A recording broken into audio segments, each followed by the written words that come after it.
The new era Land Rover Defender brings the design of this legendary Solihull model bang up to date. Despite the modern tech, it remains as solid and uncompromising as it's always been, with off-road ability to worry a Challenger tank. Approach it as an alternative to modern luxury SUVs and somehow you miss the point. Buy a Discovery for that. Here instead is the hardest wearing, most capable and most cost-effective proper off-roader that sensible money will buy.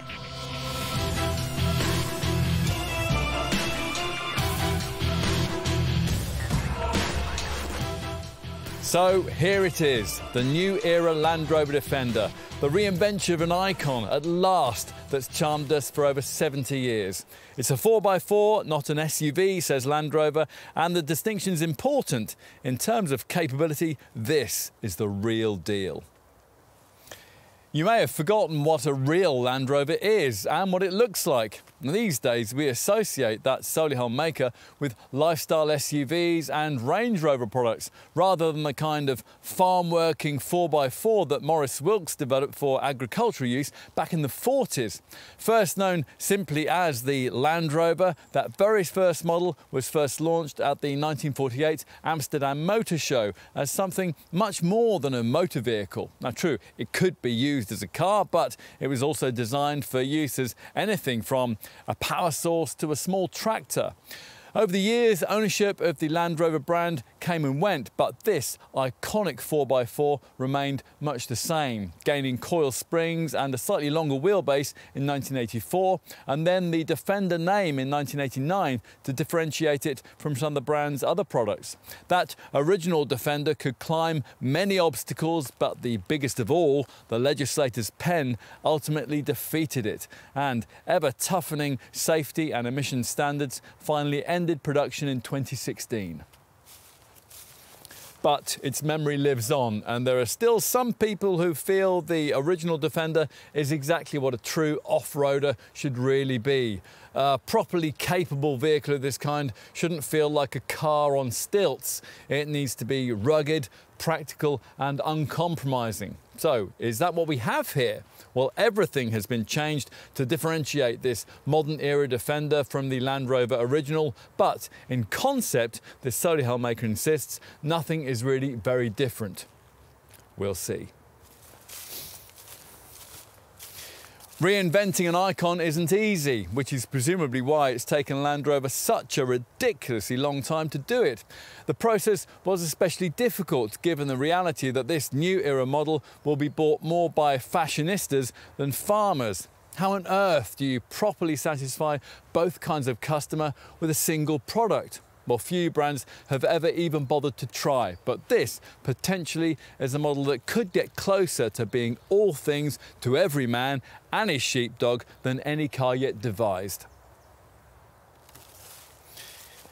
A real automotive Swiss Army knife then, but a real Land Rover? Well, that's what we're here to find out. So, time for the industry's most detailed test.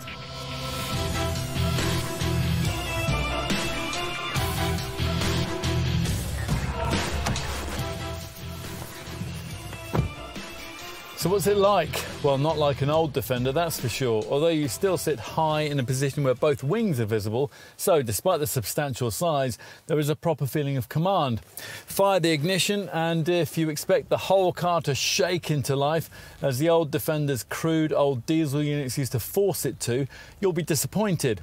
There is a bit more vibration than you get in, say, Discovery, but somehow that seems appropriate here, and the growl from up front is cheerful but quite subdued. It's all quite pleasing. You might really want one of these. Which is something of a change in itself, because once upon a time a Defender wasn't a vehicle you wanted, it was a car you needed to feed the cattle, to scale a mountain, to rescue those in peril, or to simply show your street that you wanted a 4x4, not an SUV. Now the difference is important, especially for Land Rover, who won't countenance use of those three letters in any part of Defender literature. Few other cars qualify for categorization as a proper 4x4, Jeep's Wrangler, a Mercedes G-Class and a Toyota Land Cruiser. That's about it. But does this one? Now that might sound heretical, but look at the facts. There are no solid axles fitted to the Defender anymore, such as you will find front and rear on a Wrangler and at the back of a Land Cruiser, a G-Class and every capable pickup you can think of. You can't lock the differentials as you can on a Wrangler and a G-Class. Every wheel is now independently sprung, and instead of the classic old separate steel ladder frame chassis, there's a unitary body based fundamentally on the aluminium structure that underpins every other larger JLR conglomerate modern model. But still, Solihull insists that this is not, it really is not, an SUV. Let's see. As you settle into your drive, it certainly doesn't feel like an SUV, and in a good way. There are all the modern comfort and tech features that you get in one of those. Digital instrument cluster, a big infotainment screen, good ergonomics and so on, but your view out of the shallow windscreen delivers more of a sense of occasion, and you get a bank of complicated looking off-road terrain buttons on the center console that a Sloan Ranger really wouldn't know what to do with. And although the control weights aren't like those of a traditional Defender, there is a heft and a positivity to them that doesn't smack of sports utility. In short, although almost everything's different with this car, the fundamental elements of character here have somehow survived intact. As before, you almost wish for a storm to blow up on the way to the Chinese takeaway, or a road closed sign to tell of flash flooding on the school run, because then, of course, your Defender will come into its own. It's all about capability, you see, and that's a word Land Rover continually uses to sum up what this car can do in extremis. Now we'll get to that because you'll want to know, we did, but perhaps even more, if you're seriously considering one of these, you'll also want to know whether it can at last conquer the only jungle which comprehensively defeated its predecessor, the urban one. Will it ride the bumps like an 18th century carriage? Will it buffet your ears on the highway? Will it drink fuel like a thirsty hippopotamus? And will it crash your elbows on the side window glass as you try to twirl the wheel when you're parking? Well, no, of course it won't. And we're not sure whether those were ever credible qualifications for real 4x4 status, but they certainly aren't now. Well, let's start with the ride. It's actually brilliant. Yes, really. It cushions you from low-speed obstacles like speed humps, but it's equally as good at smoothing out highway undulations, even on the optional off-road tyres that committed forest folk will want. You normally hope for that from air suspension, of course, which from launch anyway is what all the lengthier 110 Defenders like this one have to have. The shorter 90 model variants are coil sprung with air suspension optional. Riding on air, a Defender offers 3 height settings as well as usual normal setting. There's a higher off-road one and a lower access one, and it also gets the benefit of the brand's Adaptive Dynamics adaptive damping system. Now that monitors body movements up to 500 times per second, and it responds almost instantaneously to your drive demeanour and to the different road surfaces to optimise control and comfort. Now you'll notice the benefits of all this, particularly in town territory, where the Defender feels as comfortable as a lifestyle SUV. Thanks to that high stance and the fact that you can see all the boxy extremities, placing the car in heavy traffic is far easier than you'd expect, and thanks to the light steering and the standard 3D surround camera system, twirling the wheel when you're slotting it into a slim space is easy, although there is no optional auto parking system to do that for you.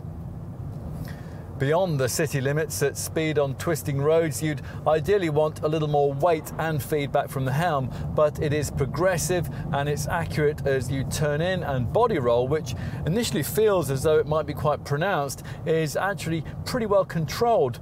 Traction is excellent in all conditions, and that's courtesy of an all-wheel drive setup that works through an intelligent driveline system, which continually varies axle torque based on sensor data from vehicle surroundings and driver inputs. It can then distribute all the pulling power to either the front or to the rear axle as required. Now, if that pulling power at speed through tight turns could be balanced between the individual wheels as well as between the individual axles, well, then this car could be even more surprisingly agile. Well, that's what the optional electronic active differential with torque vectoring by braking setup promises. Now, this system constantly balances the distribution of torque between the four wheels when it's cornering. And refinement, well, it has to be good, doesn't it? Because the core engines here are shared with just about every other big Land Rover and Jaguar model you can think of. The conventional 4-cylinder, 2-litre Ingenium diesel unit that this modern era model was first launched with in 2019 was quickly ditched in favour of the 3-litre 6-cylinder MHEV mild hybrid diesel, which most customers now will want. As usual with this kind of electrified technology, the MHEV system uses a belt-integrated starter generator in the engine bay to harvest energy usually lost under deceleration. That's then stored in a 48-volt lithium-ion battery located beneath the rear load space. It's able to redeploy the stored energy to assist the engine when you're accelerating away, while also delivering a more refined and responsive stop-start system. But the differences made to the drive experience are as marginal as those that claim to benefit running cost efficiency. Of more import here is pulling power, necessarily so, given that in the case of this 110 model, the power plant provided has to lug about nearly 2.3 tonnes of West Midlands designed, Slovakian assembled automotive real estate. Let's get to the figures, which will base around this 110 variant. The base diesel D200 version with 200 PS has 500 Nm of torque for this task. The preferable mid-range D250 with 249 PS has 570 Nm and feels usefully more rapid as you slur smoothly through the ratios of the 8-speed ZF gearbox that all Defenders now have to have. It makes 60 miles an hour from rest in 7.9 seconds en route to 117 mph. That's 1.6 seconds and 8 miles an hour quicker than the base variant. If that's still not enough, the top D300 diesel version has 650 Nm and improves the drive stats to 6.7 seconds and 119 mph. You can't improve the sprint stats by changing gears with steering wheel paddle shifters because there aren't any.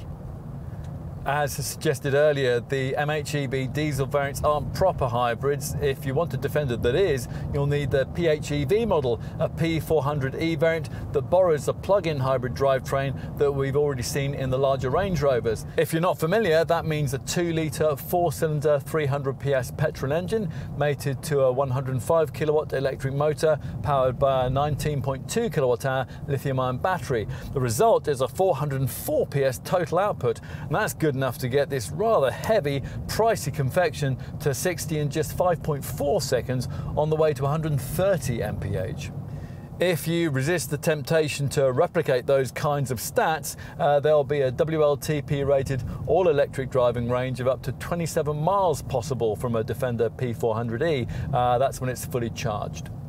We can't imagine too many Defender folk are going to want a conventional petrol engine, but Land Rover is offering one anyway, the brand's usual 2-litre 4-cylinder unit in the P300. As you'd expect, given the 300 PS output, it goes well enough. 60 takes 7 seconds en route to 119 miles an hour, but it's got 25% less pulling power than even the feeblest diesel, and it drinks fuel like a thirsty Labrador.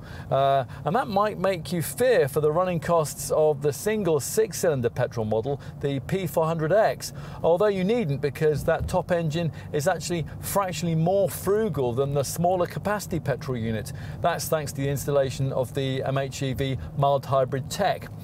The pricey P400X will be rarer than hen's teeth, and it plays to the crowd that once upon a time would have bought a Defender V8, but whether you'd really want to get to 60 in just 5.8 seconds, as a Defender P400X can, is another question. In case not, Land Rover has equipped this top variant with the choicest electronic tools for ultimate off-road prowess. Well now, ultimate off-road prowess. Now earlier, if you remember, we questioned whether the fundamentals here were really going to allow for that. A Land Rover though has absolutely no doubts, and nor will you once you've driven this car over terrain that you really wouldn't be able to walk, wade or jump across. So yes, the basic architecture has some JLR communalities. They're primarily the pricey bit between the front axle and the dashboard, but 95% of it is bespoke to this car, hence the unique D7X or Extreme platform designation. And the toughness of the unitary construction allows this structure to be 3 times stiffer than a traditional body-on-frame design. It is mostly fashioned from aluminium, but it also incorporates steel subframes that are robust enough to deal with a 6.5-ton snatched load through the recovery points, should you ever need to be pulled out of the bog.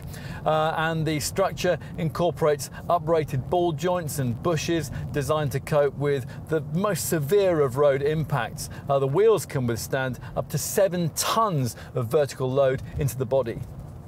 As for the locking differentials that committed Wrangler and G-Class folk who off-road love so much, well, that's a bit yesteryear according to the Solihull engineers. They've equipped this car instead with an electronically controlled centre and rear differential setup that does all that work for you. And the 4x4 system is paired, of course, with the proper twin-speed transfer box with low range ratios. Plus, for the first time on a Defender, the brand has been able to build in its terrain response driving mode system, which allows you to set the car up for the type of surface that you'll be travelling over, and that's via various selectable options. Eco and comfort for on-road use, and for off-piste progress there's grass, gravel, snow, there's sand or mud and ruts. Now with lesser Land Rovers, the terrain response setup, although it is impressive, is ultimately compromised off-road by a relatively low SUV style ride height, but of course not here. A Defender rides 291 millimeters above terra firma. That's a lofty 84 mils higher than a Discovery. And one of the advantages of that is a massive 900mm or 2.7 foot wading capability. To give some perspective on that, even something as capable as a big Mercedes GLS can only wade up to 500 mils in depth, the same as a previous Defender could manage. All of which you can monitor thanks to the included wade sensing feature. Now this shows you how deep the water is that you're driving through. A visual display and warning chimes will alert you as the water level rises around the vehicle, and the electrical system is now tested to the latest IP67 standard, which is significant because it means that the car can be submerged in water for up to an hour without damage to the electrics. That's really good to know. Additionally, on this 110 variant at least, there's the advantages inherent in air suspension, which can raise the body by up to 145 millimeters. All of that, along with notably short front and rear overhangs and astounding suspension articulation of up to 500 millimeters, facilitates what for the off-road cognoscenti will be an eye-catching set of mud-plugging stats. There's an approach angle of up to 38 degrees. That'll really get you up steep slopes.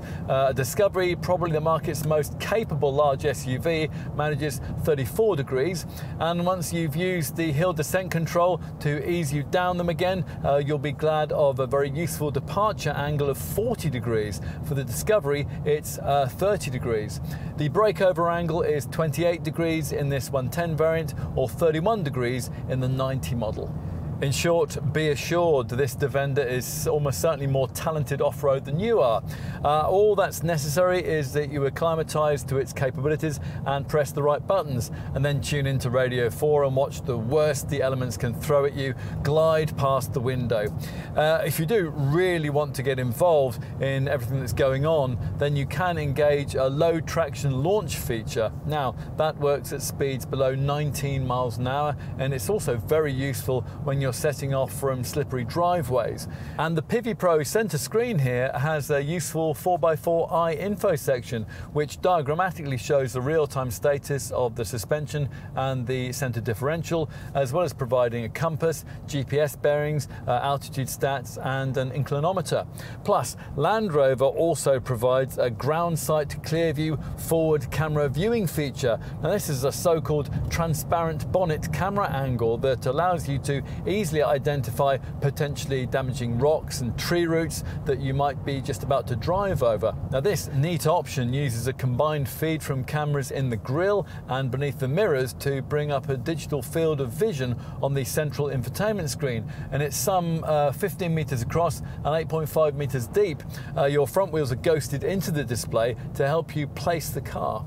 If you are going to be putting any of this extreme capability to the test with any regularity, as Land Rover's various driving courses allow you to, it'd be a pity not to go a bit further and equip this car with the rest of the off-piste driving tech that's developed for it. That comes packaged up in the optional Advanced Off-Road Capability Pack. Now we have that fitted here. It includes 3 key items. Our favourite element is the Terrain Response 2 system, which, as its name suggests, is an upgraded version of the terrain response setup that we mentioned earlier. Now it works in the same way, but it adds extra rock crawl and wade settings, and more importantly a really useful auto mode which analyzes the conditions that you're driving in and then automatically selects the most suitable terrain program to cope.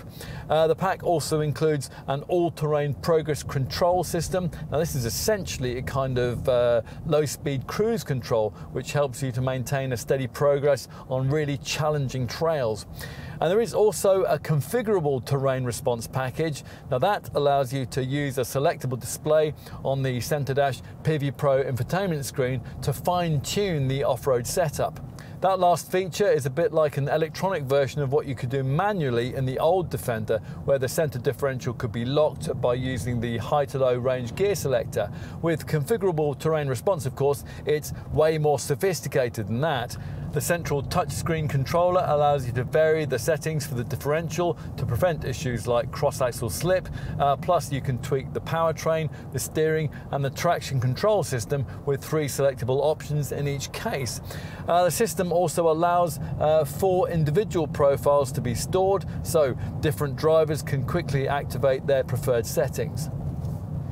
If all that sounds like Greek to you, then don't worry, you don't have to be nerdish about all this. You don't have to add in pricey extra cost packages or even really understand how everything works to properly enjoy what this car can do.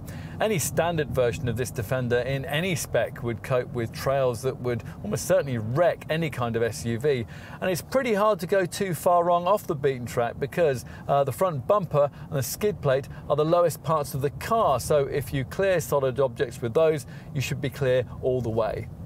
For many potential owners, off-road prowess will be of less interest than towing capability, so of course there's plenty of that. The maximum towing capability is 3,500 kilos, down from the higher 3,700 kilo limit that for some reason applies to models sold in the US. Bear in mind that it falls quite a lot with the PHEV P400e variant to 3,000 kilos. Available across the range is an advanced tow assist package which takes the stress out of difficult reversing manoeuvres by letting drivers steer trailers with their fingertips using a rotary controller on the central console. Now this is part of an intelligent setup that works with 3D visualization on the central touchscreen. Fit the right tow bar and the system can even tell you how much weight is on the tow ball, and it can run a trailer light check without you having to get out of the car. It is a long way from the hands-on vibe of the original model, but in creating a 4x4 that you could want as well as one you might need, Land Rover has judged most of this brilliantly. A Wrangler might be more retro and a G-Wagen more exclusive, but it's hard to escape the conclusion that the Defender is actually a better car, a better 4x4 than either. It's certainly better placed than either of those cars to interest someone who'd normally simply choose a large SUV but wants something a bit different and a bit more capable. There is, quite simply, nothing like it.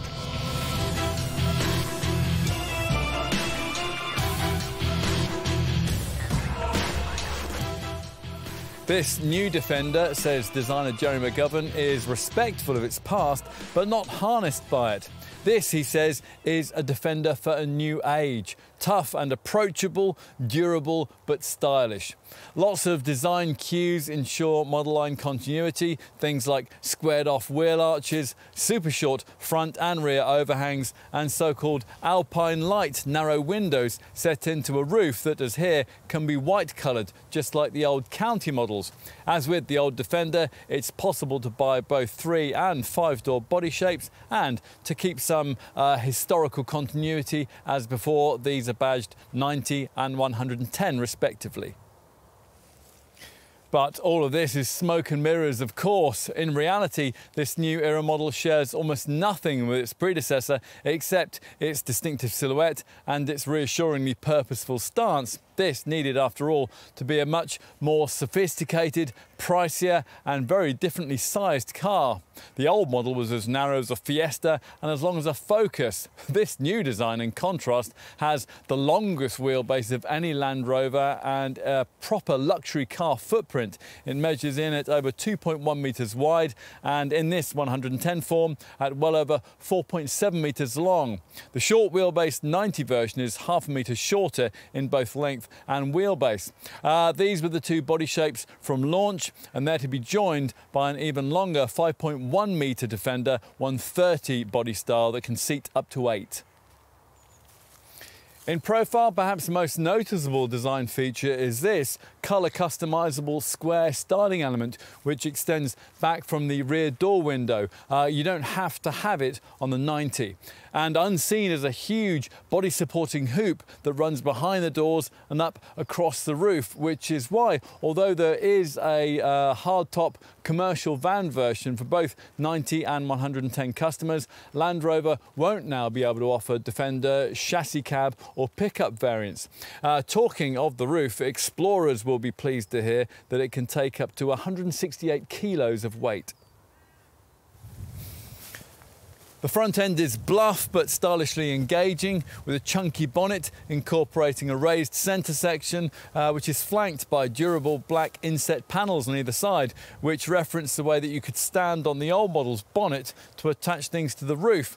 Probably best not to do that here though. Square technical LED headlamps flank this body-coloured prominent central grille, although the main cooling is taken care of by this lower intake, which is surrounded by this silvered panel incorporating the fog lamps, around which are little shelves that rather annoyingly will trap dirt and leaves. Vertical black Defender branded panels separate the front wings from the adjacent doors. This styling feature is a transition point into beautifully sculpted fenders that combine with squared arches surrounding big wheels of between 18 and 22 inches in size. You can even have them with the old model's classic cream finish. We have the more conventional 19-inch 6-spoke gloss sparkle rims fitted here.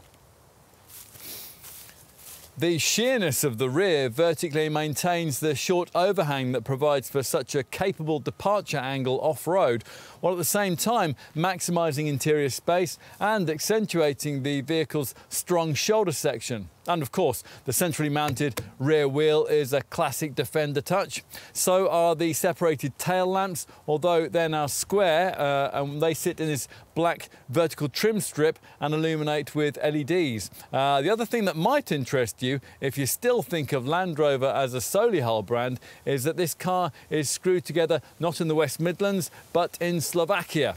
Does that matter? You decide. Of course, as usual, what's more important is what you can't see. Unlike the original model, this one doesn't have a separate steel chassis anymore, and the underpinnings here are, in theory, generally based on the D7 architecture that the Jaguar Land Rover conglomerate uses for all its bigger models. Those are both things that might concern Defender loyalists. Now, the brand says that it shouldn't, though, pointing out that the structure has been upgraded here to D7X form. That letter designates extreme status, with over 95% of it specific to this car. It's the stiffest architecture that the company has ever produced. The brand claims an impressive 29 kN degree of torsional stiffness, and it's in a completely different league to most other SUVs, 3 times stiffer than traditional body-on-frame designs. It's all aluminium based, of course, and that's not just the exterior panels, but the entire body structure. But don't equate that with lightweight. Most 110 variants, like this one, tip the scales at around 2.3 tonnes. Right, let's take a look inside. Access is embellished at night by unique Defender puddle lights, and that's suggestive of a rather unique experience behind the wheel. Is that what's been delivered here? Let's see.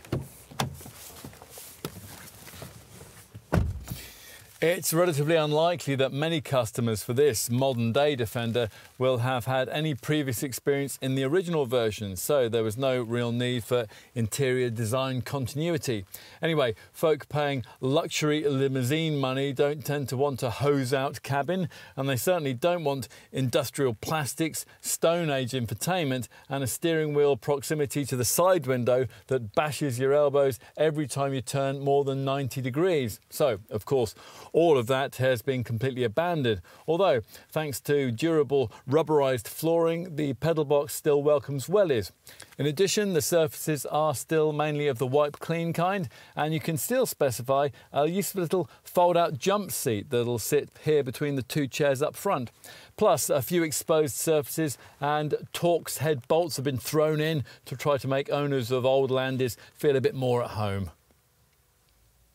Defender fascia design for this new era is based around this exposed colour customisable magnesium alloy crossbeam, which is proudly stamped Defender and which Land Rover says is integral to the body structure. It features stout grab handles at either end to aid entry, and on the passenger side, the stitched upper part of the beam provides something to grip tightly onto should off-road feats of daring do be being attempted by the driver.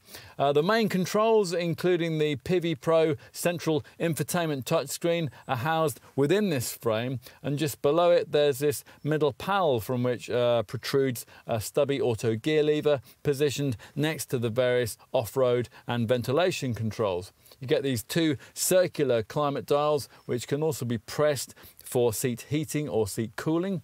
The left one can additionally function for fan speed, while that on the right can serve as a selector for the various terrain response modes.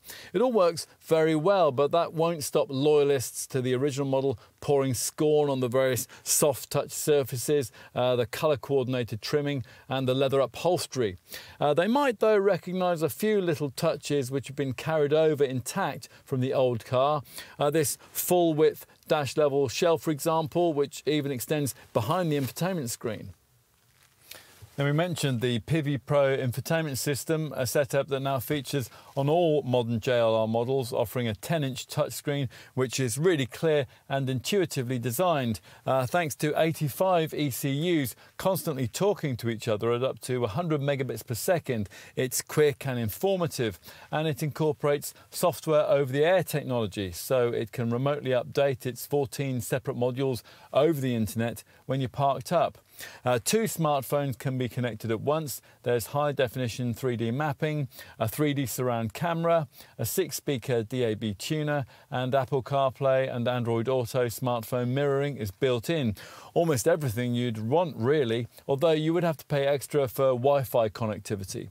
The menus are clear, and you can easily tailor the home screen to feature the things that you most frequently want to see. Navigation, media and phone info, for example. It's all a world away from the crackly aftermarket Alpine audio, which was the extent of the infotainment provision offered in the old model. And it perfectly complements the 12.3-inch interactive driver display. Now, this is Land Rover's terminology for the customisable TFT colour monitor that you view through this chunky 4-spoke wheel. It's a screen that's standard, providing you avoid entry-level trim, and it is reasonably customisable. Your options in that regard are actually pretty limited, but they do include full screen mapping and various elements of phone and media functionality. There's lots of room here between the front chairs, which allows for 3 configurable options for this space. Now here we've got a front centre console with an armrest, and that's a package which comes fitted from S specification upwards, and it's what you'll get if you don't like the sound of the other 2 options available for this space. Now one is a cabin walk-through package. Now that gives you a storage area with cup holders which are set low enough to enable relatively easy movement from the front here to the back of the car, and that's ideal perhaps for parents. As might the third option be for this space, a front jump seat. That's a useful extra pew which can make either the short wheelbase 90 variant or this longer 110 model into a 6-seater, and for this 110 provide an alternative to having to specify the 2 extra boot mounted chairs that most customers for this long wheelbase variant would usually probably want. We don't really understand why a 110 owner couldn't be allowed to have both the jump seat and the fold-out boot chairs. That would turn his or her Defender into a potential 8-seater, but Land Rover clearly wants to leave a market USP for the lengthier Defender 130 model that it's been planning. As the term jump seat suggests, this feature can't really function as a proper seat, but it is a great feature to have if you want to give someone a lift home from the pub, or if you have a small child who wants to sit on short trips between parents up front, although Isofix child seat fastenings are lacking. Otherwise, it's not a place anyone would really want to be for very long. If you do have the jump seat, when it's folded down and not in use, the back of it will function as a rather oversized armrest and cup holding receptacle. What else might you need to know here? Well, some of the characterful Defender touches are welcome, like switches that are large enough to be operated by a gloved hand, and some of them aren't, like the way that a huge tailgate-mounted spare wheel obscures your view out back. You're really going to need the standard rear sensors and the 3D camera system too. There's lots of seat and wheel adjustment, and these front chairs, which are usually leather trimmed, although we have a leather and textile combination here, these really are quite comfortable, although you will find that they lack a bit of side support at speeds through tighter turns. Look harder and you'll find quite a few nice little design touches, touch-sensitive overhead lights, these little speakers in the A-pillars, and an optional clear sight rear-view mirror, which transforms itself into a rear-view camera image sourced from a roof-mounted antenna, giving you a full view rearwards, even if the boot area is loaded up to the ceiling. We also like the fact that the connectivity ports include both USB-A and USB-C ports here at the bottom of the centre stack, where there's also a 12-volt socket. Another USB features recessed into the passenger side of the mid-level dash shelf. That shelf is just one of the places that you can stash stuff around the cabin. There are big door bins, there's a large glove box and ticket clips in the sun visors too. If you haven't added in that central jump seat, you will, as mentioned earlier, get this big stowage area, which includes this deep central lidded box, which as an option can be refrigerated, with shallow storage or space for a wireless charging mat just in front and twin cup holders just in front of that. This central stowage area also has a low level with a durable rubberized base. Let's take a seat in the second row. Now, if you care about this issue at all, you'll have opted for the lengthier 110 model like this one. The shorter 90 body shape doesn't have rear side doors, so with that variant, you'll have to fold forward the front chairs and squeeze past them, although the aperture provided for that is reasonably generous. Of course, with this 110 model, access is much more convenient, and it's aided by the way that the air suspension system's elegant arrival feature automatically lowers the body by 40mm to aid entry. And inside, well, in this 110 series Defender, it's as spacious on this rear bench as you'd hope a 4.75 metre long family 4x4 would be, with loads of head and leg room, plus, thanks to the wide body and this impressively low central transmission tunnel, it'd be quite possible to fit 3 adults in here with reasonable elbow room. The extra floor height necessitated by the more sophisticated all-wheel drive mechanicals means, though, that you can't be quite as comfortable as you would be in a conventional lifestyle SUV. The seat backs don't recline, and the seat base doesn't have a sliding function unless you have specified the optional fold-out chairs in the boot, that is. Narrow overhead Alpine windows shed extra light back here, and you can improve further on that by adding in the optional panoramic glass or fabric sunroofs, which would occupy the space provided for by this ceiling recess. Stout grab handles reside on the B-pillars, and in the centre here you get twin vents, a small cubby and a row of connectivity ports, 2 USBs and a couple of 12-volt sockets too. The front seat backs have recesses for knee space and back pockets and attachments with little 5-volt sockets ready for Land Rover's modular click-and-go system, onto which can be clipped hooks, hangers, tray tables or tablet mounts. There are coat hooks in the grab handles. There's an overhead LED light on each side, and you get a central armrest with cup holders right here. The door cards, with their soft touch surfaces and trendy exposed Torx head bolts, look smart, but these big integrated speakers mean that the storage bins are very small.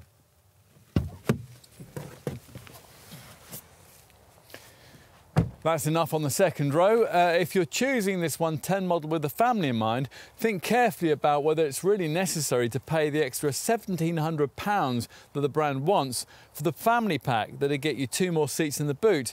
We haven't got those here. The chairs in question are of the thin, rather uncomfortable fold-out variety. They aren't especially easy to access from here, and they'll only really work for uncomplaining kids, which is why Land Rover calls a 110 specified in that way a 5+2 rather than a 7-seater.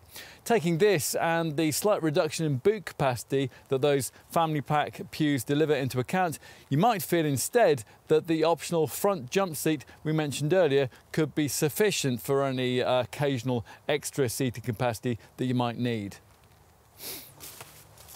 Let's finish with a look out back. Now, Land Rover may have reinvented this Defender for a new era, but it couldn't bring itself to dispense with the old model's rear-mounted spare wheel and side-opening tailgate. It's the same as you'll get on a Mercedes G-Class or a Toyota Land Cruiser.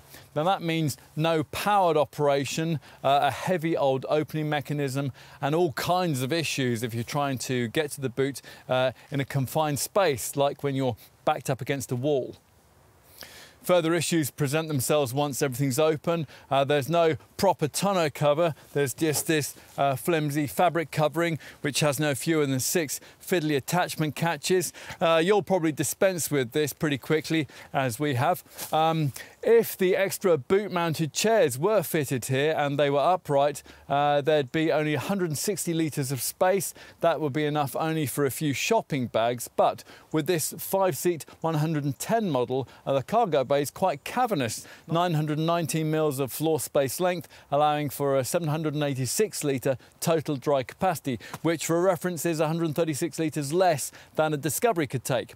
7 carry-on suitcases can fit up to window level. Conventional large SUVs like the Volvo XC90 or the Audi Q7 can carry more, but they can't get anywhere near this Defender's 900 kilo payload capacity. And beneath this cargo base cover, next to which reside 4 tie-downs, there's a further deep storage well beneath the floor. The alternative Defender 90 body style obviously has less luggage space. There's 397 litres on offer there. Nice touches in this 110 include the extra light you get from these Alpine window slits near the roof, the way this durable floor covering extends up the back of the rear seats, and the built-in shelf on the inside of the tailgate. Plus, on air suspended models, you're able to use these left-hand cargo sidewall buttons to lower the floor level by 40mm, which helps enormously when getting in heavier loads.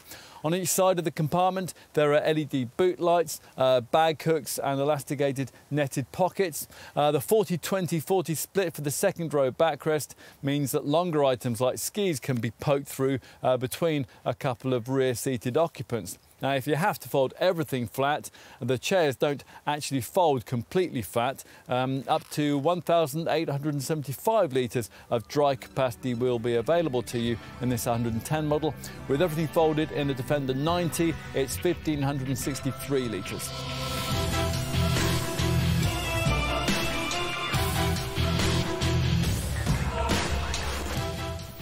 If you needed any further reminding that most owners of older Defender models need not apply here, then JLR's pricing structure for this new era design provides it. At the time of this test in autumn 2020, even the commercial van version, the Defender hardtop, didn't even kick off cost-wise until you spent at least £43,000. As for the passenger models, which are obviously our focus here, well, they begin at a starting point of close to £45,000. That gets you the cheapest short wheelbase 90 model. You'll need around £5,000 more for an equivalent version of this lengthier 110 body shape. Now, that premium reflects the standard inclusion of air suspension on the 110. The 90 models run on coil springs unless you pay more. All Defender variants have to have an 8-speed automatic gearbox. Prices go right up to and above the £80,000 mark, and will go beyond that for the future Defender 130 8-seater body style that hadn't been launched at the time of this test. A typical spend on the 90 and 110 models is likely to be at the upper end of the £50,000 to £65,000 bracket, within which lie the 3 diesel power plants that most Defender customers will want. Now, all of these use basically the same inline 6-cylinder 3-litre mild hybrid engine in varying states of tune. Now, the base pricing references the entry-level D200 variants with 200 PS. There's a premium of around £2,700 to upgrade to the 249 PS mid-range D250 diesel power plant that you probably ideally want, and around £3,700 more on the top of the price of a D250 gets you the top D300, which, as you'd expect from the moniker, puts out 300 PS. Despite the current zeitgeist, we can't imagine many folk are going to want the conventional 4-cylinder P300 petrol models. They start at around £50,000. But for those 110 customers who can afford pricing in the £65,000 to £85,000 bracket, there might be some interest in the rather novel prospect of a Defender plug-in hybrid, the P400e. Now, this uses the same 4-cylinder 2-litre engine mated to a 105 kilowatt electric motor for an output of 404 PS. Beyond that lies a top petrol variant with more conventional tech, the P400X, which has a bigger capacity 3-litre 6-cylinder unit putting out 400 PS, although that car is going to be a very rare sight indeed, not least because at the time of this test it was pitched ambitiously in the £77,000 to £81,000 bracket. Hopefully you're now getting a feel for the Defender range structure, and it's based around the usual Land Rover trim options. Base petrol versions of both body styles and the base D200 diesel 110 variant get an entry-level Defender spec. Otherwise, things kick off with either S-spec, that's what we've got here, or an SE level of trim with plusher HSE spec also available further up the range. And all 3 of these core trim variants are also available in more eye-catching X-Dynamic form for an extra £3,000 to suit those who want a bit more pavement presence. The various P400e, PHEV model variants only come with the X-Dynamic pack, and the fastest D300 diesel and P400 petrol models can be had with a bespoke X-spec. In fact, the P400 can only be had in that form. OK, enough on the range hierarchy. Let's now position this Defender for you in terms of other similar products. Now, the closest thing that the Solihull maker's own product range has to this car is a Land Rover Discovery, which, with equivalent specs and engines, costs almost the same as a comparable Defender 110. But that's an SUV. It's not an uncompromised, go absolutely anywhere proper 4x4. And that is the case with just about any other large SUV model that you might consider at this size and price point. So, what else might more realistically meet the needs, the wants and the desires of a typical Defender owner? Well, Not much. If you're looking at a Defender 90, then the only other direct rival that might satisfy you is a two-door Jeep Wrangler. Now that costs around £5,000 more and it's much cruder. So what about like-minded alternatives to this lengthier Defender 110? Well, a long wheelbase four-door Wrangler might suit, and it costs much the same, but it's much smaller inside and it can't offer more than 5 seats. A Toyota Land Cruiser, well, that might be a closer match. One of those in its cheapest form could save you around £3,000 over a base Defender 110, but the plusher mainstream Land Cruiser and Defender models, they cost much the same. The only other car that really deserves a mention in the same breath as a Defender is the Mercedes G-Class. But as you might expect, one of those is much more expensive, around £96,000 in G350D form, around £35,000 more than a top-spec, comparably powerful Defender 110 D300 HSE.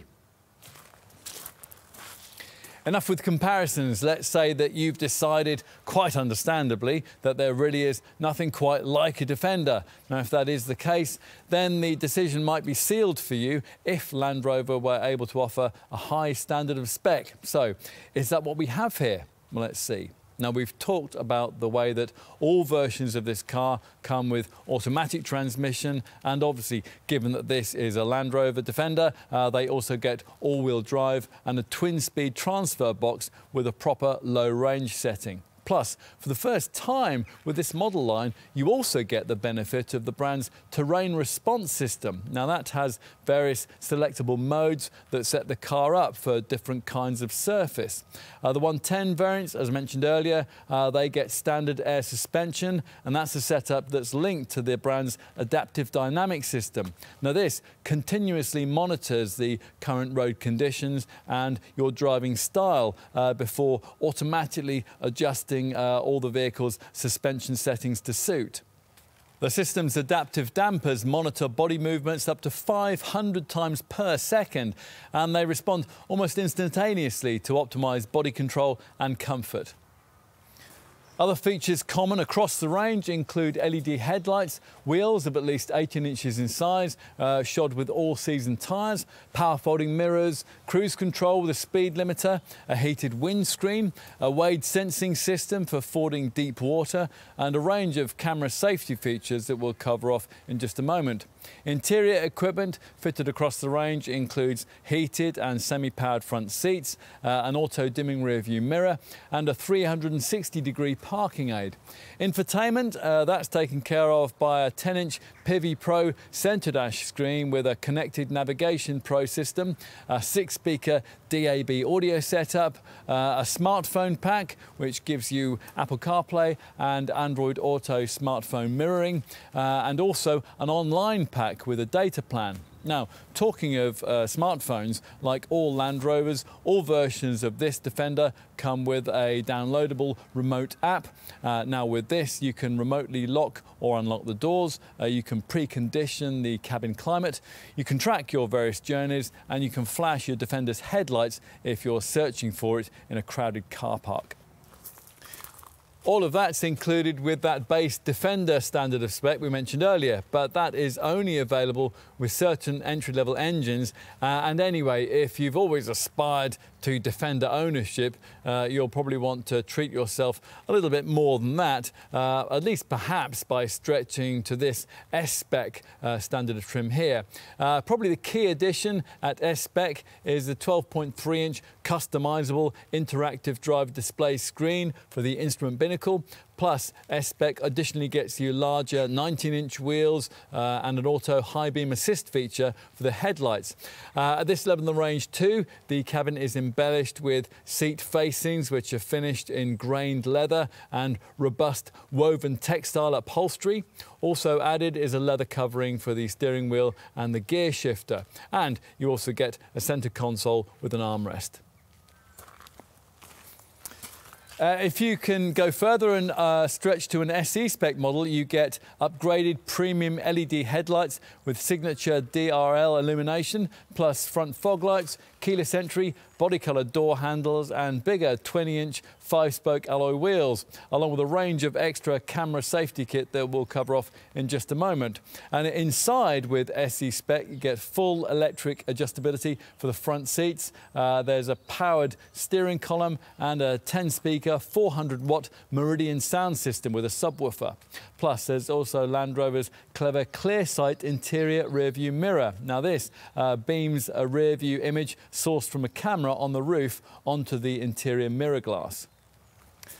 To all of that, top-spec HSE trim adds matrix LED headlights, a sliding panoramic roof, a different style of 20-inch alloy wheel, and even more camera safety kit courtesy of the driver assistance pack. There's also a plusher cabin with a heated steering wheel and an extended leather upgrade that coats the dash and doors with hide, plus softer Windsor leather for the 14-way heated and cooled electric memory front seats. If only the very ritziest Defender will do, then your dealer will point you towards the rather unique X-Spec, which, as mentioned earlier, is mandatory on the top P400 petrol model and is optional on the fastest diesel, the D300. A black contrast roof and bonnet, along with darkened tail lights and gloss dark grey 20-inch wheels, give the Defender a meaner look in this form, and it's even more capable away from tarmac too in X-Spec, and that's thanks to an electronic active differential and a bit of extra Land Rover off-road technology in the form of the brand's uprated Terrain Response 2 system, which includes an extra Wade program for deep water and the company's configurable terrain response setup, which allows drivers to more precisely set up the vehicle to suit very specific off-road conditions. X-Spec also gives you a thumping 14-speaker 700-watt Meridian surround sound system, a head-up display, premium cabin lighting, bright metal pedals and ebony mortise headlining. Plus, outside there are orange brake calipers and Starlight satin chrome exterior accents. Much of the look and feel of that top X specification can, as we said earlier, be replicated on a lesser, more affordable Defender S, SE or HSE variant by paying the extra for the optional X Dynamic pack. Now here there's a gloss-painted Narvik black finish for the mirror caps, the window decals and the lower sill and wheel arch cladding.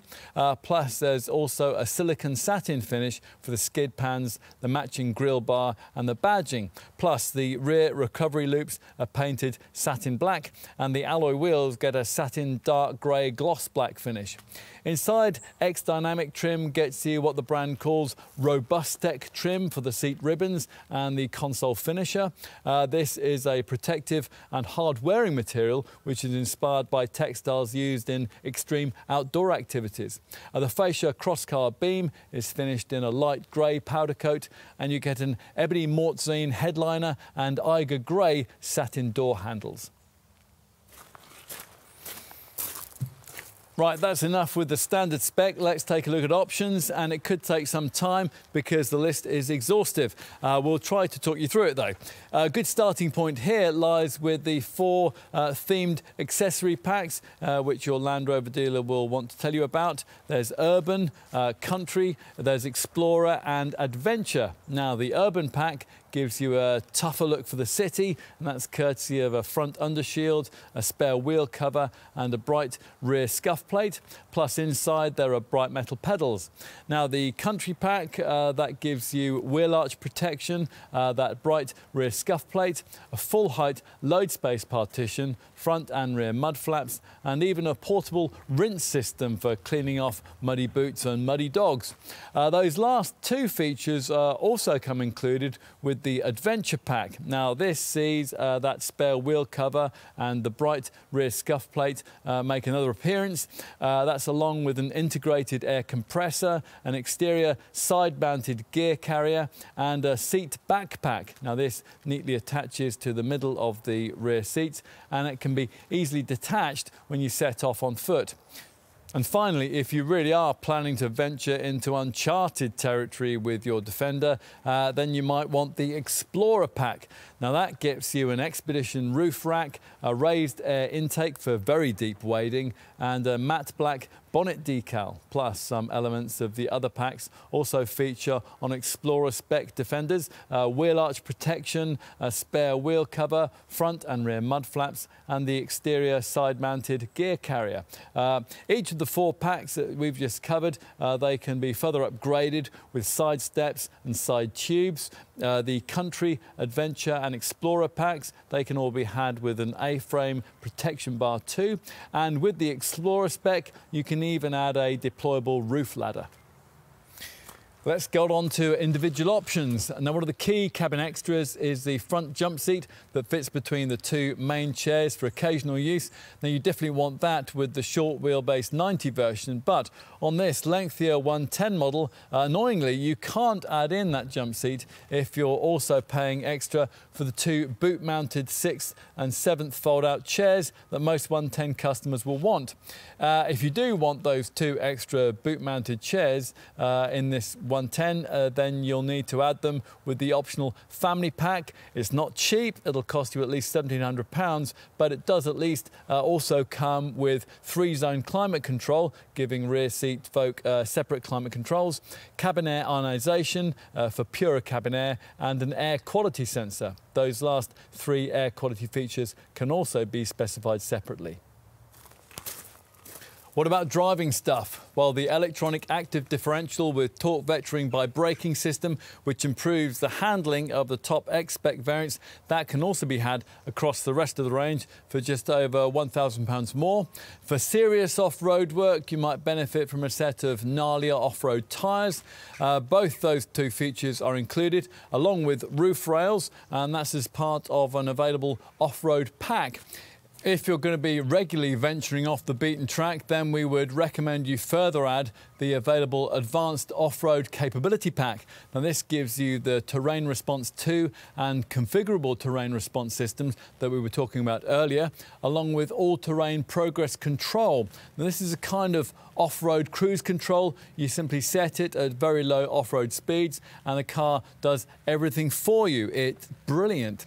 Those 3 key off-road features: Terrain Response 2, Configurable Terrain Response, and All-Terrain Progress Control, they are also part of an available optional towing pack, which, as well as an electrically deployable tow bar and a tow hitch receiver, additionally includes Land Rover's Advanced Tow Assist setup. Now, this will automatically operate the steering when the vehicle is driven in reverse with a connected trailer. If you're really going to be venturing out into the wilds, then you might want the universal lift and load system, wheel arch protection, a raised air intake for deeper wading, a front undershield, and potentially also a remote control electric winch, a winch mounting kit, and a winch accessory kit. Staying with optional driving features, now we mentioned earlier that air suspension, that costs extra on the short wheelbase 90 Defender body style. You add that in with the optional air suspension pack. Now, that also includes adaptive dynamics, adaptive damping, and also automatic headlight leveling. With both body styles, the optional head-up display is available. And on the subject of extra displays, the ClearSight interior rear-view mirror is another important option if the spec level that you've chosen doesn't already have it. Now, this gives you uninterrupted rear vision even when the cargo compartment is loaded up to the ceiling or the tailgate window is obscured. You can add in premium LED headlights with Land Rover's signature DRL and also front fog lights if the spec level that you've chosen doesn't already have those. And you might also want privacy glass and a solar attenuating windscreen. What about luxury touches though? Well, if you haven't quite been able to stretch up to top HSE trim, you can give the cabin much of the plush feel of that top trim level by adding in the optional premium upgrade interior pack. Now, that gives you 14-way heated and cooled front seats, a powered steering column and an extended leather upgrade. You could also consider the Comfort and Convenience Pack. Now that will give you premium cabin lighting, a Meridian sound system, a wireless charging mat, and for those family expeditions, a front centre console refrigeration compartment. That last feature is also available to order separately. You can add leather upholstery to base Defender trim or add softer Windsor leather to S and SE models. And the classy ebony Mortzine headliner is available if the spec level you've chosen doesn't have it. With SE trim, you can pay extra for 12-way heated and cooled memory front seats. Across the range, you can also pay extra for the second row seating to be heated. You can specify a folding fabric sunroof or a glass panoramic roof. And bear in mind that you'll need to pay extra if you want the Pivi Pro centre dash infotainment screen to be Wi-Fi enabled. Plus, you can add various Meridian sound system upgrades too. On to aesthetics, and now bear in mind, unless you want your Defender finished in solid Fuji white, the only standard colour, you'll have to pay your dealer more for your choice of paint shade. Probably one of the metallic finishes. We have got Pangea green here. There's a wide choice of different alloy wheel styles and sizes with optional 18, 19, 20 and 22-inch rims. For the interior, if you want to completely disregard this Defender's practical remit and add in a touch of luxury, you could add in inlays in walnut or smoked dark oak veneer, and maybe also premium or luxury carpet mats. The cross-car fascia beam can alternatively be finished in a brushed powder coat finish, either in white or, if you have an X-Dynamic model, in dark grey. You can also specify bright metal pedals and illuminated sill tread plates. As for practical features, well, if you're into lifestyle activities, we'd recommend the optional activity key. It's a waterproof, shockproof wristband with an integrated transponder. And when you're wearing it, you can lock the key in the car and remove the anxiety of losing it. When you return from rock climbing or canoeing or biking or whatever, all you do is to hold the wristband near to the boot badge and it opens the tailgate so you can access the ordinary key fob where it'll have been safely stored away. The activity key doesn't have a battery, so it will never run out of power. Now, we'll also mention that this car's 300 kilo maximum static roof load allows adventurous souls to make use of the available expedition-ready pop-up roof tent accessory, turning the Defender into an all-terrain home from home. Talking of home, if you choose the P400e PHEV variant, you might be rather irritated to find that you'll have to pay extra for the Mode 2 cable, which will allow you to charge from a conventional 3-pin domestic plug. What else? Well, for the load space, there's floor rails, a semi-rigid liner, a quilted liner, a rubber mat, a full protection liner, a divider, a tread plate, and full or half-height partitions. There's also a partition net and the luggage retention net, along with a load space security box.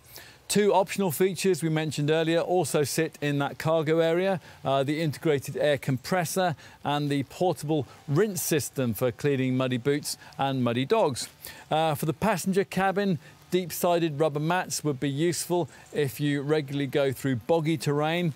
And you can also specify durable covers for all 3 seating rows, plus seat back storage pockets, a centre armrest cooler warmer, and that seat back pack we mentioned earlier. Now that fits into the centre of the rear second row bench.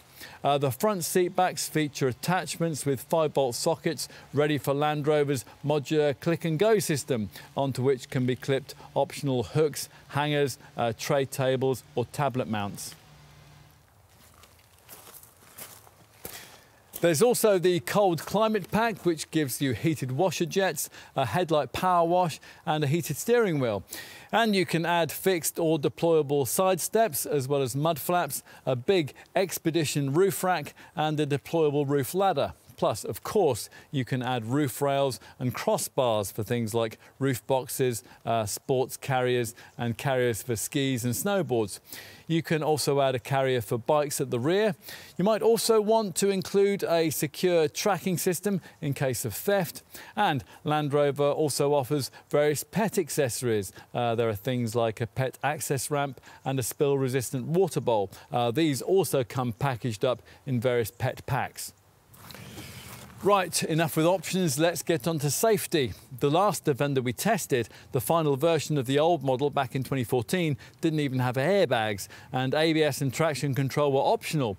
Thankfully, as you'd expect, things have progressed a bit since then. Now, across the range, you get autonomous emergency braking. Now, this is one of those setups which scans the road ahead, looking for potential accident hazards as you drive. If one's detected, you'll be warned.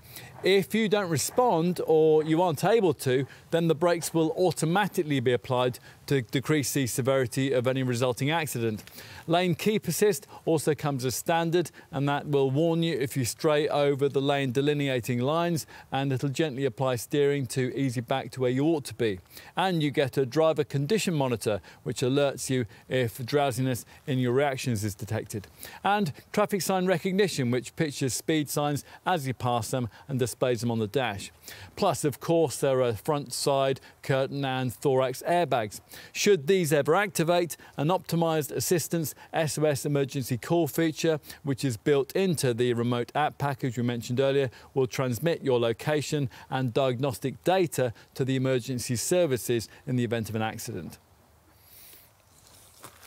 To try and make sure you never need airbag deployment, there are the usual passive electronic assistance features on road, as well as the usual anti-lock brakes with EBA, emergency brake assist.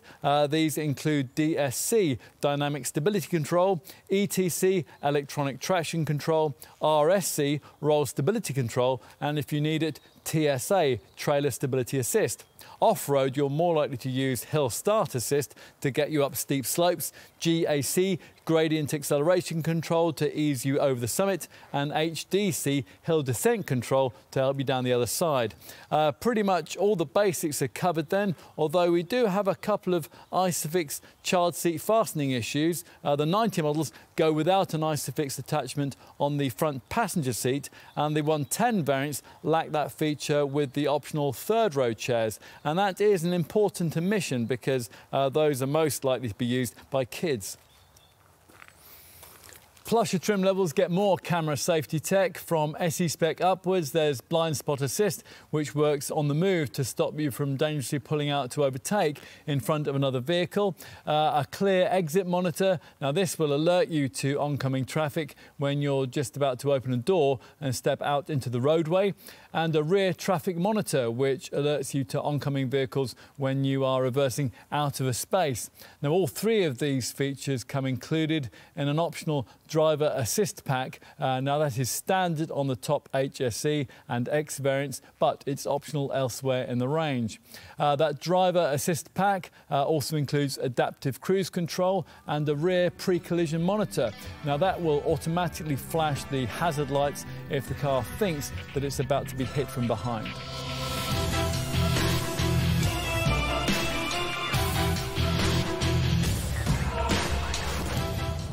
Once upon a time, Defender folk never used to worry very much about running cost efficiency, but that was in a time when we were ignorant of the melting ice caps and displaced polar bears. Now that we've all seen the light here, things have to change, and of course they have.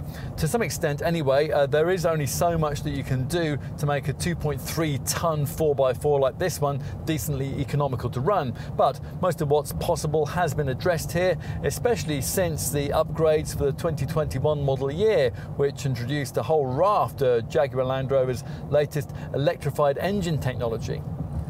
Primarily for the diesel Defender variants that most will want, as well as for the top 3-litre 6-cylinder petrol model. This is based around the MHEV mild hybrid technology that we described in our driving experience section. Just to reiterate, MHEV tech is based around use of a belt integrated starter generator in the engine bay that harvests energy that's usually lost under deceleration, and then it's stored in a 48-volt lithium-ion battery located beneath the rear load load space. It's able to redeploy the stored energy to assist the engine under acceleration and also deliver a more refined and responsive stop-start system. And this technology obviously makes a difference, because with it, the top 400 PS P400 six-cylinder petrol model is slightly more efficient than the ordinary feebler 300 PS four-cylinder petrol-powered P300 is without it. For reference, the WLTP figures see the P400 MHEV record 24.6 mpg on the combined cycle and 261 grams per kilometre of CO2. For the conventional P300, the readings are 24 miles per gallon and 265 grams per kilometre. The WLTP figures just quoted are like those we're just about to give you, based on this lengthier 110 body style, and the ones you're probably likely to be more interested in relate to the MHEV mild hybrid diesel models. The two mainstream black pump fuel variants, the D200 and the D250, they both manage 32 mpg on the combined cycle and around 232 grams per kilometre of CO2. For the top D300, the figures are almost the same, 31.8 mpg and 233 grams per kilometre. If you want to do better, you'll need the P400e plug-in hybrid petrol-electric variant, which has a combined figure of 84.5 mpg and a CO2 reading of 75 grams per kilometre. The standard Mode 3 cable allows the 19.2 kWh lithium-ion battery to charge to 80% in 2 hours from a typical garage wall box. You can reduce that to just 30 minutes if you're out and about and you're lucky enough to find a 50 kilowatt rapid charger.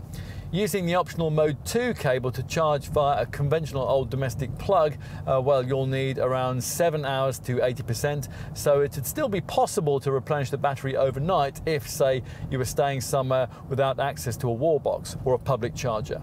Specific to the P400e is regenerative braking, which recuperates energy lost under deceleration and braking and sends it back to the battery pack.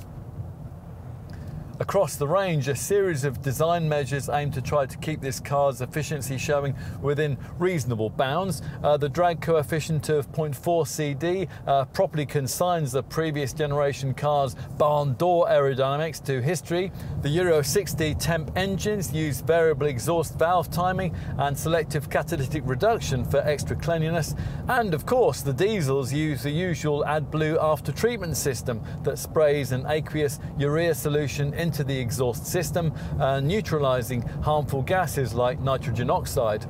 You can top up that solution's tank yourself, or you can have your Land Rover dealer do it for you when it's required, and that's around every 9,000 miles.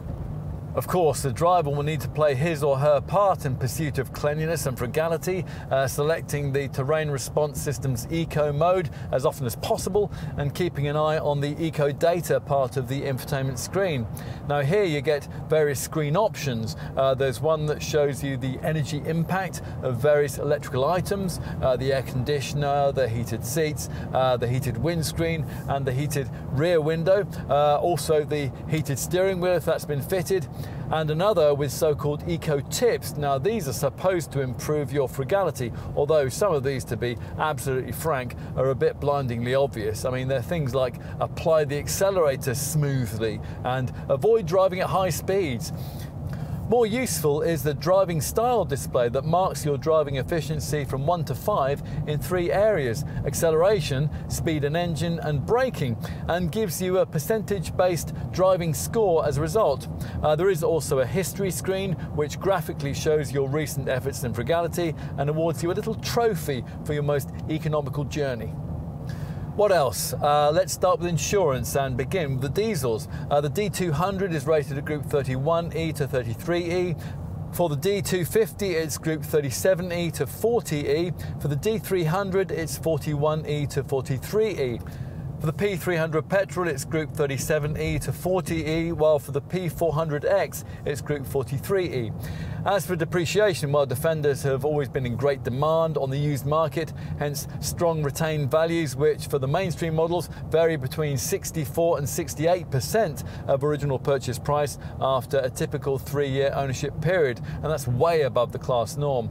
As a result, leasing rates for this car aren't as high as the list figure asking prices might lead you to believe. Even the green lobby feel more kindly towards this model these days, and that wasn't always true. After all, in 2005, Greenpeace activists chained themselves to vehicles on Land Rover's Solihull production line in protest. They should be more approving of this current model's extensive use of structural aluminium.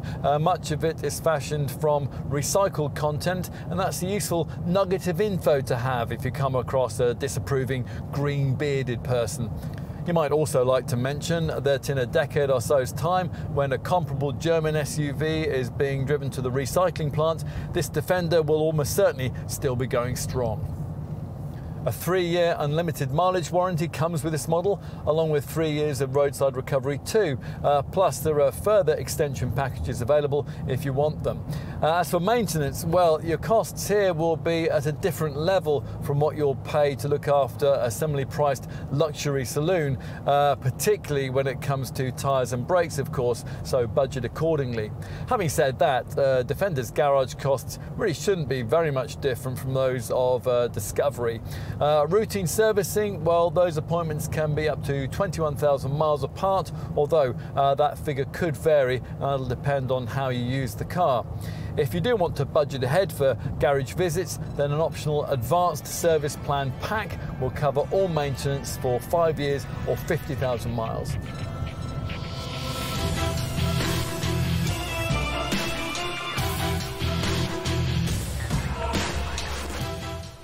Land Rover has reinvented the Defender for a new era without allowing this model to lose its iconic feel and legendary off-road ability. Now, the amount of time this car spent in development suggests how difficult it must have been to achieve this, but we think many will very much like the end result. Like its predecessor, this Defender effectively operates in a virtual class of one. It's a vehicle which is exempt from the usual rules of assessment. The style is unique, it'll embarrass just about any other SUV off-road, and it'll probably outlast you. If you want the real deal, then there really is no substitute. Like the old model, it can ford waist-deep water, scale sheer, muddy slopes, and it can carry up to 7. But unlike the old model, it can cruise comfortably on tarmac, handle acceptably at speed on country lanes, offer executive cabin comfort, deliver class-competitive electrified running cost efficiency, and provide up-to-the-minute media connectivity and camera safety. Quite a portfolio of virtues.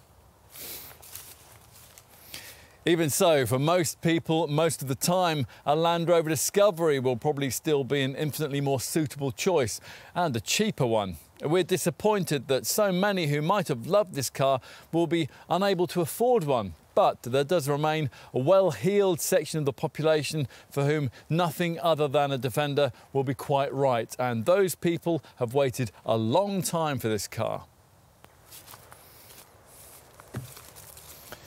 As we said at the beginning, everything's changed, but ultimately nothing's really very different. Thank goodness for that.